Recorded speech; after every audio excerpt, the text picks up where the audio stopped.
In the back of the book segment tonight, the New York Times published a poison pen piece this week attacking Olympic track star Lolo Jones for focusing more on her own brand than her performance, writing, quote, "Jones has decided she will be whatever anyone wants her to be. Vixen, virgin, victim, to draw attention to herself and the many products she endorses. She has played into the persistent, demeaning notion that women are worthy as athletes only if they have sex appeal." After seeing that, Jones hit back at the New York Times. I worked 6 days a week, every day for 4 years for a 12-second race. And the fact that they just tore me apart, it was just heartbreaking.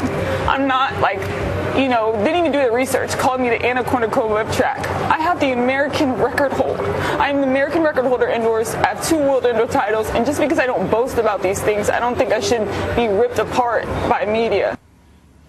But it doesn't appear that Lolo's teammates have her back. I just felt as if I worked really hard to, represent my country in the best way possible and to come away with the gold medal. And to honestly seem as if because their favorite didn't win, all of a sudden it was just like, well, we're kind of going to push your story aside and still going to push this one. That hurt. It did. It hurt my feelings. On the podium tonight, the 3 girls that earned their spot and that got their medals and that worked hard and did what they needed to do prevailed. And that's all that really needs to be said. Wow, I could cut the tension in here with a knife. Just like that. Jones finished 4th in the competition. Joining us now from New York, Fox business reporter and former college teammate of Lolo Jones, Sandra Smith. Okay, this is interesting. So, Sandra, I had no idea that you were also a track star, not just a media star. Yeah. But I'm late to this story, I must say. I missed this whole thing somehow.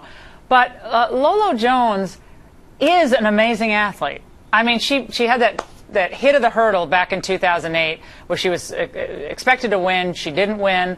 Now she was back. And, I mean, is it really news that some of the female athletes are showing off their sex appeal a little bit? And she just so happens to talk also about her virginity. Why is that news? I feel I should remind everyone that track and field is not a subjective sport. There's no judge. There's a start line and there's a finish line. And as a professional athlete, as an Olympic athlete, Lolo's job was to try to run the fastest she could from the start line to the finish line. And that's what she did every single race. That's what she did in the Olympics. And for the New York Times to say that she hasn't gotten where she has based on her own merits is just false. She's an 11-time All-American. She's run in 2 Olympics, and she holds the world record in her event indoors. So, I mean, in my opinion, when I read the article, Laura, I interpreted it as someone who just didn't know what he was talking about.